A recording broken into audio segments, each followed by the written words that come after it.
Hello students, good evening. कैसे हैं आप लोग? तो आज हम आपका हिस्ट्री क्लास 11 का इम्पोर्टेंट क्वेश्चन लेके आए हैं, वस्तुनिष्ठ प्रश्न।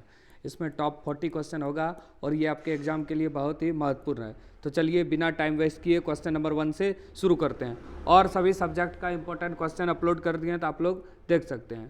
पहला क्वेश्चन है, मेसोपोटामिया नाम किस भाषा के शब्दों से बना है? तो ये बना है यूनानी भाषा के शब्द। अब मेसोपोटामिया का अर्थ होता है दो नदियों के बीच की उपजाऊ भूमि, और ये दजला फरात नदी के किनारे है और अभी इराक देश में है। सिकंदर ने बेबीलोन को कब जीता था? 331 ईस्वी पूर्व। पूर्व याद रखना। दिनारियस क्या है? ये चांदी का सिक्का का नाम है। इतिहास का पिता हेरोडोटस। याद रखना, हिस्ट्री पढ़ रहा है तो हिस्ट्री का पिता याद होना चाहिए। कौन है? हेरोडोटस। अगला, रोमन साम्राज्य का प्रथम सम्राट कौन था? रोमन साम्राज्य जो है उसका प्रथम सम्राट कौन था? अगस्टस। अगला, पहाड़ी की चोटी पर बसे गांव को क्या कहते हैं? तो पहाड़ की चोटी पे जो गांव बसा होता है उसको क्या बोलते हैं? कैस्टेला नाम है उसका। 7 नंबर, इकाइट्स। इकाइट्स इस सबसे इकाइट्स से आप क्या समझते हैं? अश्वारोही, जो मतलब घुड़सवारी करता है उसको बोला जाता है। अगला, रोमन साम्राज्य में गणतंत्र का काल कब से कब तक चला था? तो रोमन साम्राज्य में गणतंत्र का काल 509 से 27 ईस्वी पूर्व तक चला था। चलिए अब आगे देखते हैं, बहुत इंपॉर्टेंट क्वेश्चन है। गृह युद्ध से आप क्या समझते हैं? गृह युद्ध होता है मतलब बिना अस्त्र का युद्ध। बिना अस्त्र का युद्ध मतलब अपने ही देश में सत्ता प्राप्ति के लिए सशस्त्र संघर्ष। सशस्त्र मतलब बिना अस्त्र का। बर्बर शब्द किस भाषा से उत्पन्न हुआ है? बर्बर जो है किस भाषा से उत्पन्न हुआ है? बर्बर शब्द ये हुआ है आपका यूनानी भाषा से। चलिए आगे देखते हैं। जर्मन शब्द फ्यूड का अर्थ क्या है? तो जर्मन शब्द फ्यूड का अर्थ क्या होता है? फ्यूड का अर्थ क्या होता है? ये होता है एक भूमि का टुकड़ा। और हाँ, अगर आपको कोई भी सब्जेक्ट में 40 में 40 लाना है तो आप पिछले साल का भी मॉडल सेट और क्वेश्चन बैंक कर सकते हैं, हो जाएगा आपका 40 में 40। यायावर मुख्यतः थे। यायावर का अर्थ वैसे तो होता है घुमक्कड़, तो घुमक्कड़ ही होगा। चंगेज खां की मृत्यु कब हुई थी? 1227 ईस्वी को। अगर पूछे जन्म, चंगेज खां का जन्म जो मंगोल साम्राज्य का संस्थापक था 1162। दोनों याद रख लीजिएगा आप लोग। मेसोपोटामिया इनाना किसकी देवी है? तो प्रेम और युद्ध की देवी को इनाना कहा जाता था मेसोपोटामिया में। मैनर क्या होता है? मैनर किसे कहा गया? ये होता है लॉर्ड का घर। लॉर्ड का घर को मैनर कहा गया। अगला, मेसोपोटामिया सभ्यता की लिपि कैसे थे? तो मेसोपोटामिया सभ्यता की लिपि थी किलाक्षर। इसमें 360 से अधिक शब्द होते थे। 2600 ईस्वी पूर्व इसका विकास हुआ था। तीर्थ क्या है? तीर्थ, तीर्थ मतलब दांत नहीं, यहाँ होगा एक तरह का कर, टैक्स, जो चर्च को दिया जाता था, याद रखना है। फ्रांसीसी समाज में अभिजात वर्ग किस श्रेणी में सम्मिलित था? अभिजात वर्ग कहाँ पे आते हैं? द्वितीय श्रेणी में। प्रथम श्रेणी का था, फिर था दूसरा श्रेणी, फिर तीसरा। वर्तमान में फ्रांस में किस प्रकार की सरकार है? तो गणतंत्रीय सरकार है। द लास्ट सपट, ये बहुत इंपॉर्टेंट है। यह जो चित्र है लियोनार्डो दा विंची ने बनाया था। द लास्ट सपट, और एक और चित्र है मोनालिसा, ये भी आता है। इसकी रचना किसने की थी? Leonardo da Vinci. नाम है द लास्ट सपट और मोनालिसा, दो प्रसिद्ध चित्र है।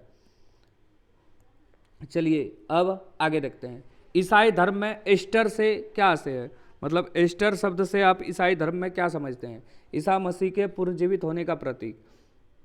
The civilization of the renaissance in Italy नामक पुस्तक, ये जो है एक प्रसिद्ध पुस्तक था, इसकी रचना बर्कहार्ट ने की थी। अगला, द प्रिंस नामक पुस्तक की रचना किसने की? द प्रिंस नामक पुस्तक की रचना किसने की? मैकियावेली। नाइट्स कौन थे? नाइट्स कौन थे? ये थे घुड़सवार सैनिक, उसको नाइट्स कहा गया। छापे खाना, प्रिंटिंग प्रेस का आविष्कार किसने किया? तो प्रिंटिंग प्रेस का आविष्कार किया था गुटेनबर्ग ने, जो कि जर्मनी का था। लेकिन अगर आपसे पूछे छापा खाना का पहला शुरुआत कहाँ से हुआ? चीन। छापे खाने का आविष्कार चीन से हुआ, जबकि किसने आविष्कार किया? गुटेनबर्ग ने। कहाँ का था? जर्मनी। जेम्स वाट ने भाप के इंजन का आविष्कार किया, याद रखिएगा। वाट माने पावर, पावर मतलब इंजन। इसाबेला द इस्ते कौन थे? तो ये कौन थे? ये थे मंटुआ राज्य की रानी। चीन की साम्यवादी पार्टी की स्थापना कब हुई? ये डॉक्टर सनयात सेन ने किया था 1921 में। Principia of Mathematica, Principia of Mathematica, English देख लीजिए आपका, ये किसके द्वारा रचित है? तो ये न्यूटन ने लिखा था, जो महान वैज्ञानिक था। किसने यह घोषणा की कि पृथ्वी समेत सारे ग्रह जो है सूर्य के चारों ओर परिक्रमा करते हैं? ये बोला था कोपरनिकस। और दूरबीन का आविष्कार गैलीलियो ने किया था, याद रखना। सोसाइटी ऑफ जीसस नामक संस्था, इसकी स्थापना किसने की? Ignatius Loyola. चलो अब आगे देखो। धर्म सुधार जो है मार्टिन लूथर से संबंधित है। ये किस देश का निवासी था? ये जर्मनी का था। रेड इंडियन कहाँ के मूल निवासी थे? रेड इंडियन कहाँ के मूल निवासी थे? उत्तरी अमेरिका का। ब्रिटेन ने संयुक्त राज्य अमेरिका को एक स्वतंत्र देश के रूप में कब मान्यता दी? 1781 में। कैनबरा की ऑस्ट्रिया की राजधानी, ऑस्ट्रिया की राजधानी क्या है? ऑस्ट्रिया की कैनबरा। तो कब बनाई गई थी? ये पूछा गया है। 1911।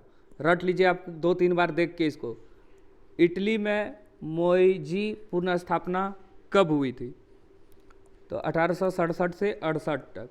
कुछ क्वेश्चन रटने वाला है, कुछ समझने वाला है। 36 नंबर।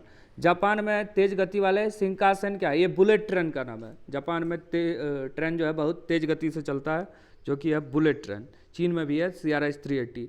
37। आधुनिक चीन के संस्थापक कौन है? सन यात सेन। पूरा नाम है इसका डॉक्टर सन यात सेन। चीन का संस्थापक भी है ये। चीनी गणराज्य के प्रथम राष्ट्राध्यक्ष कौन थे? चीनी गणतंत्र के पहले राष्ट्राध्यक्ष ये कौन थे? सन यात सेन। पूरा नाम है डॉक्टर सन यात सेन। 39 नंबर देखिए। वारका शीर्ष क्या है? ये संगमरमर को तराश के बनाया जाता है, स्त्री का सिर है ये। अगला 40। और चैनल पे जो नए हैं, चैनल को कृपया सब्सक्राइब कर लीजिए।